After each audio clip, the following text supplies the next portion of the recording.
Assalamualaikum warahmatullahi wabarakatuh. Perkenalkan, saya Aulia Nandita Putri, mahasiswi Universitas Majasakti Bekasi dengan program studi Pendidikan Ekonomi Reguler semester 2 pagi.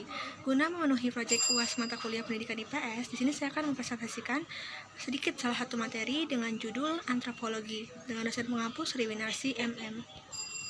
Sini akan kita bahas terdiri dari 4 sub. Yang pertama, perkembangan antropologi, teori, jenis-jenis, dan yang terakhir pendekatan antropologi itu. Namun sebelum kita masuk ke dalam pembahasan sub-sub tersebut, kita harus mengetahui itu apa sih antropologi. Nah, antropologi merupakan suatu cabang ilmu sosial yang membahas mengenai budaya masyarakat suatu etnis. Antropologi muncul karena adanya ketertarikan dari orang Eropa yang melihat budaya, ciri-ciri fisik, dan adat istiadat yang berbeda di setiap negara. Antropologi sendiri berasal dari bahasa Yunani, yaitu anthropos dan logos. Anthropos artinya manusia dan logos adalah ilmu. Secara harfiah, antropologi dapat didefinisikan sebagai suatu keilmuan yang mempelajari manusia dari segi keanekaragaman fisik serta kebudayaannya. Objek dari antropologi adalah manusia, kebudayaan, serta perilaku. Nah, objek ini menyangkut semua manusia dimanapun dan kapanpun. Tujuan dari antropologi itu sendiri adalah untuk membangun masyarakat dengan mempelajari perilaku, bagaimana manusia dapat bermasyarakat dalam suku bangsa dan budaya manusia.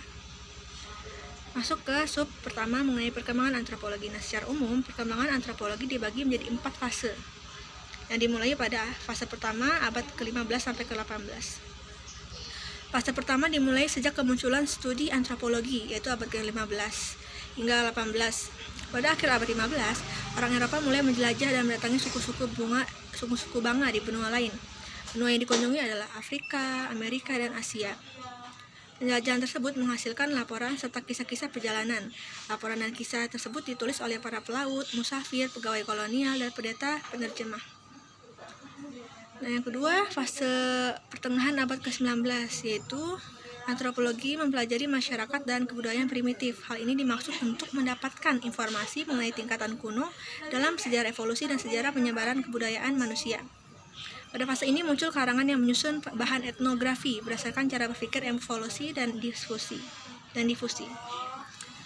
Lalu fase ketiga, awal abad ke-20, adalah masa di mana antropologi mempelajari masyarakat kebudayaan bangsa di luar Eropa untuk kepentingan pemerintah kolonial. Studi ini bertujuan untuk mendapatkan pengertian mengenai masyarakat masa kini yang kompleks. Lalu fase yang terakhir setelah tahun 1930. Nah, fase keempat ditandai dengan terjadinya 2 perubahan penting, yaitu makin hilangnya bangsa-bangsa primitif dan timbulnya sikap antipati terhadap kolonialisme. Pada masa ini, antropologi seolah-olah telah kehilangan lapangan dan objek penelitian, sehingga mengembangkan lapangan penelitian baru. Masuk ke sub yang kedua mengenai teori antropologi. Nah, teori antropologi ini terdapat 3 teori.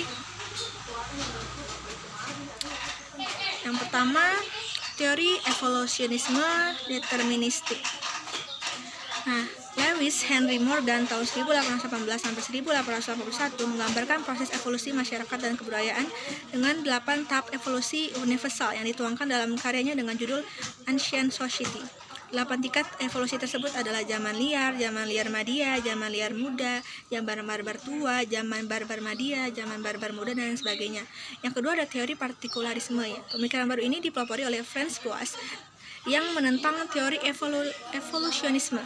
Boas tidak setuju dengan teori evolusi tentang adanya hukum universal yang menguasai kebudayaan. Yang ketiga, teori fungsionalisme, yaitu dikembangkan oleh Bronislaw Malinowski, yaitu teori ini beranggapan bahwa semua unsur kebudayaan adalah bagian-bagian yang berguna bagi masyarakat di mana unsur-unsur tersebut berada. Masuk ke sub ketiga, jenis-jenis antropologi. Antropologi dibagi menjadi beberapa cabang secara khusus, yaitu antropologi fisik dan antropologi budaya. Nah, antropologi fisik ini menurut Haviland mempelajari manusia sebagai organisme biologis. Antropologi fisik membahas manusia berdasarkan evolusinya, serta menyelidiki manusia dari variasi biologis dalam berbagai jenis atau spesies. Nah, analisis antropologi fisik ini diperoleh dari fosil-fosil dan pengamatan pada primata-primata yang pernah hidup di dunia ini, di bumi ini. Macam-macamnya ada panteologi, sematologi.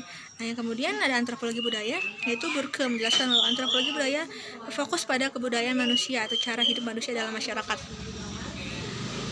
Nah, antropologi budaya merupakan studi mengenai praktek-praktek sosial, bentuk ekspresif, dan penggunaan bahasa. Antropologi budaya memiliki 3 subbidang yang berdekatan, yaitu prehistori, etnolinguistik, dan etnologi. Kemudian antropologi selanjutnya itu antropologi psikologi dan kesehatan. Antropologi psikologi merupakan bidang yang mengkaji tentang hubungan antar individu dengan nilai kebiasaan sosial dari sistem budaya yang ada.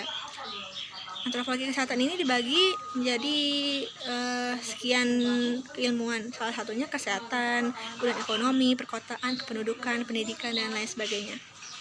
Kemudian yang keempat, pendekatan antropologi.